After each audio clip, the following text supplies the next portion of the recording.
into the chat right now with Jason Falinski, the Liberal member for Mackellar, and, well, she's Labor to wear bootstraps, but also represents local council oh so well, none other than Linda Scott. Now, let's try and race through a few things here. The fake independents, the jerks with Mercs, the get-ups with Audis, whatever you want to call them, got all the names in the world for them. Now, they claim they got $7 million to go after people like you, Jason, and, of course, the Northern Beaches, hoping they can pull off Azali.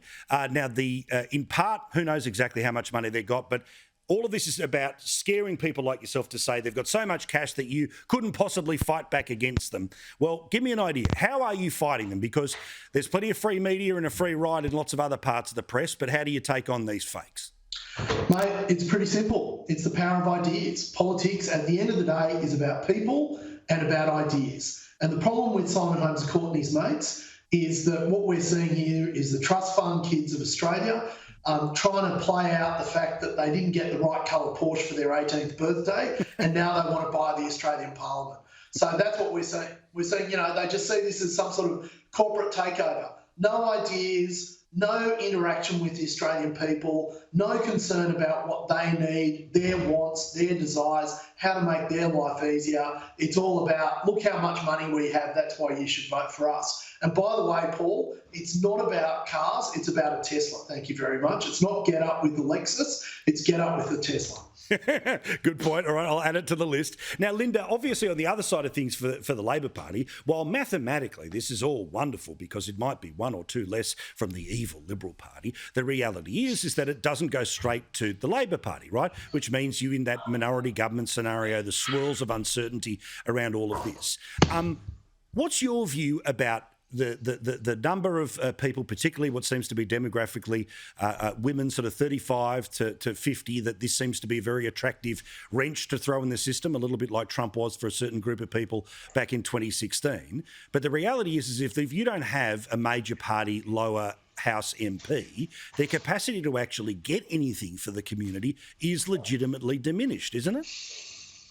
That is true, Paul, and I'm surprised to hear Jason criticising these people as trust fund babies, given the number of trusts I know, because people have to declare them in the front bench of the current government. But it's also, I think, very fair to say that, of course, the independents are no friends to Labor either. I, myself, have just been in an election where our independent Lord Mayor in the City of Sydney was elected for a historic number of terms. They run against the Labor Party and have done for many years and have taken positions off Labor federally and at state levels and, of course, locally as well. I think the issue, though, is that these independents around the nation do appear to be uniting on issues that the government hasn't addressed. Climate change, integrity in government. They're a party. And, well, I don't know whether they're a party or not. Oh, they've all got the same. They've all got the same financial backer, the same coloured T-shirt, and the same messaging. That's a party. Same technology, same funding source, same everything. I mean, they're fake independents. They're just absolutely franchised. Yeah, I mean, sorry, this is idea that they're not coordinated.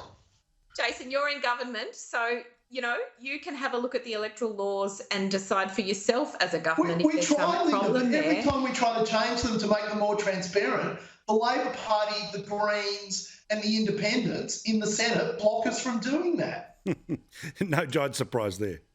Anyway, I'll finish my point. The three issues, climate change, integrity in government and respect for women, are three issues that manifestly the government has failed to address community concerns about. So why don't two of those matter in Labor seats? Absolutely surprising. They all matter in Labor seats, but they're Labor, not running in any of those these issues, has put forward a plan to address those issues of deep community concern. I find it astonishing that the Prime Minister and the government have not yet put forward a plan in those policy ideas that Jason is so keen about to ensure that they're addressing those community concerns.